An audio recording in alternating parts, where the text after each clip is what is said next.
So an earlier point you made about the Prime Minister signing the agreement so quickly after the election, it's been suggested that the reason for signing so quickly was that it's almost an owes Teo Ah Khing and new DSH. Suggestions have been campaign financing. Did Teo Ah Khing ever approach the Labour Party in terms of financing the campaign close to the election?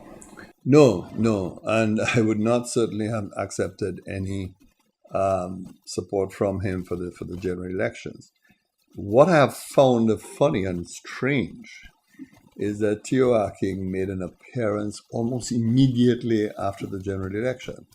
I mean, while investors are always in a hurry to meet the new government and to make sure that they, disclose their agenda and disclose their efforts to ensure potential investment in the country. I found it a little strange that he was in St. Lucia within a matter of hours after general elections, and of course, busy taking pictures that appeared on Facebook. So that has had me to reflect somewhat, and certainly to wonder whether he had prior discussions with the Shastney government.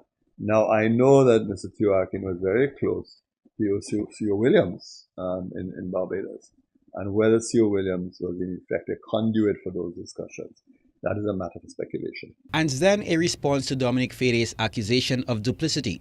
He made note of certain words used in your correspondence, essentially wanting to go ahead with the project, but with the elections. Can you just provide us more?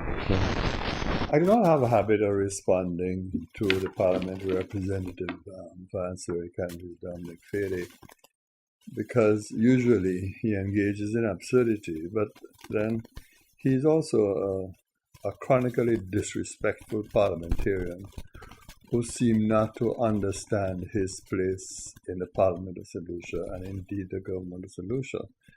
So he's not someone that I engage at all. But you've asked a question, so I'm just going to respond in a very general way.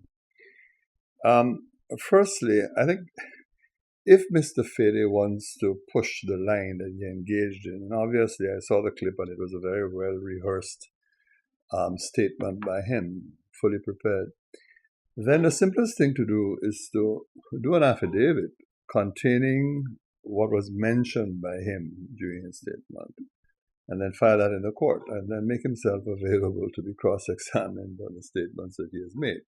That is always the easiest way to deal with those matters. The second thing is this.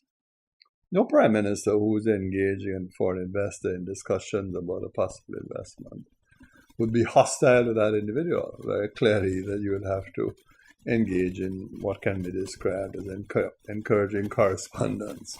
I mean, you write letters to continue to encourage the investor to keep him interested and to perhaps do all within your power to facilitate the investment. But that being said, you don't sell out your country.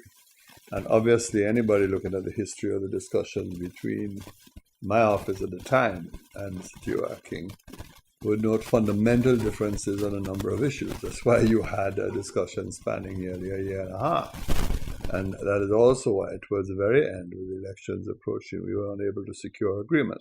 But for me, there was also a more fundamental reason, because I don't believe in bribing the electorate. That you present to the electorate a very glamorous project with huge possibilities and say, there you are, this is what we're going to deliver to you. I don't engage in that kind of behavior because I think that is electoral bribery.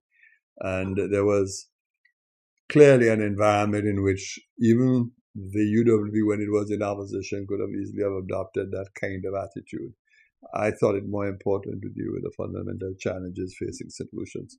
So for that reason, it was not a project that we had signed off on, and all the evidence will show that we never did. We continued to have outstanding differences with Teo Ah Khing, notwithstanding the fact that, as I said, it was a very glamorous project with glamorous possibilities, if of course it had materialized. But now we know that there are fundamental defects, because what Mr. Teo Ah Khing is engaged in essentially is to use the very resources of the people of the country through the sale of their passports to finance this project. But he also pointed to particular lines concerning an election year.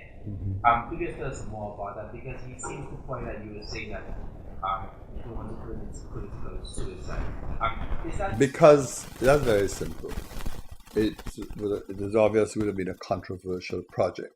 Now, while of course we had never signed off on the project, meaning that we had had all the heads of agreement settled very clearly. If you go to the electorate and say that you're going to introduce a project of this type that is going to take away substantial acreages of land, compromise the ecosystem of the community, destroy lives of individuals, then to have presented a project like that on the eve of the election, no matter how glamorous that project appeared, clearly would have been suicidal, because there would have been more questions and answers, and you would not have been in a position in any event to be able to respond to the concerns of the public.